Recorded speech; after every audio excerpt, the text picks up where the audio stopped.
Picture a city of gold rising out of the desert at dawn.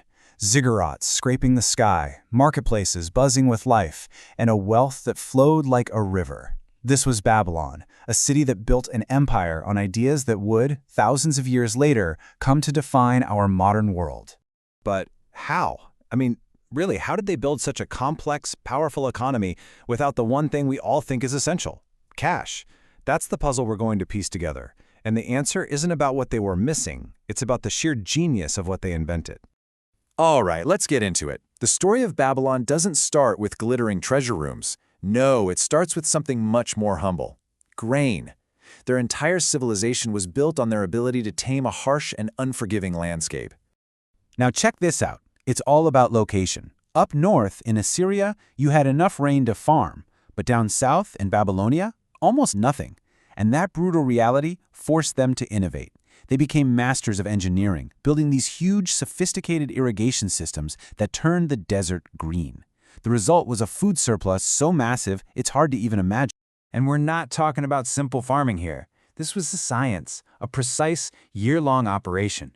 We actually know how they did it from an ancient text called the Farmer's Almanac. They'd irrigate the soil, plow it, use these advanced seeders for perfect planting, weed all winter long, and then in the spring, a massive harvest of barley. This grain wasn't just food, it was the fuel for their entire empire. So this incredible surplus of grain is the foundation for everything. It powers the army, it builds the cities, it drives trade. But how do you turn all that grain into an actual system of money? Seriously, think about that for a second. How do you do it? How do you pay your soldiers, fund enormous construction projects, and trade with other nations when you can't just mint a coin? The Babylonian solution was both brilliantly simple and incredibly effective. They didn't have one currency, they had two. For the big stuff, large-scale trade, state accounting, major purchases, they used silver, but not coins. Silver was just a metal, and for every single transaction, it was carefully weighed out. But for everyday life, paying wages, buying bread, local deals, the currency was barley, measured out in standardized amounts. It was a system that was flexible, stable, and everyone understood it. And this right here is where you see the genius of it all in action. Let's say you're a soldier in Hammurabi's army. You're getting paid in three ways. You get some silver, you get your daily rations of food and beer, and, this is the most important part, you get a plot of land. This was a masterstroke. Because now, you're not just a hired hand. You have a real, physical stake in the empire. You're not just defending some king. You're defending your own farm. Okay, but a system of silver and barley is only half the battle.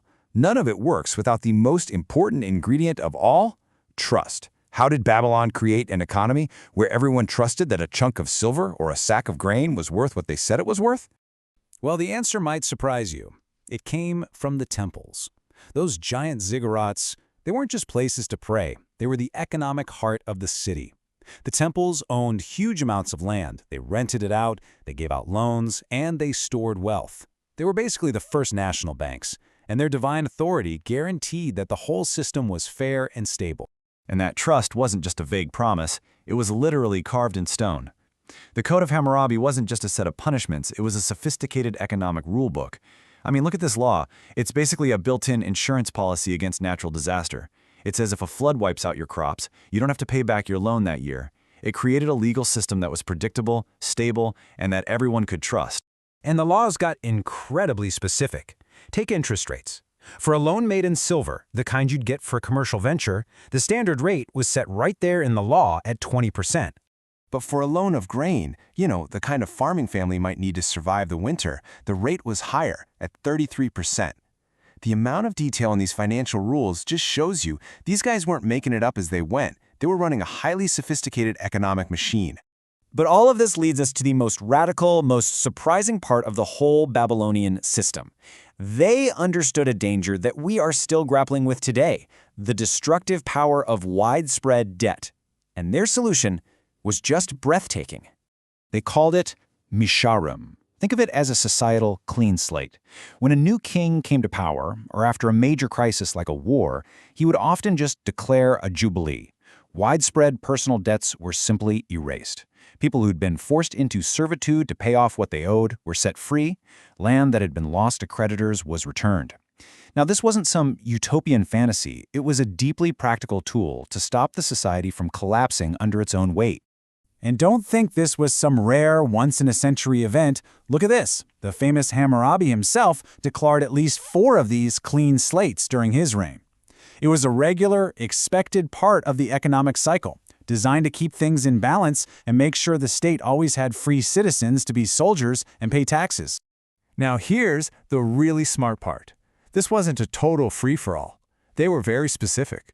The debt forgiveness only applied to personal agrarian debts, the kind of thing that could crush a family. But commercial debts between merchants, those stayed in place. They understood the crucial difference between predatory personal debt and productive business investment. So when you put it all together, the dual currency, the temple banks, the stone-carved laws, the debt jubilees, you realize you're not looking at some primitive ancient economy. You're looking at a blueprint.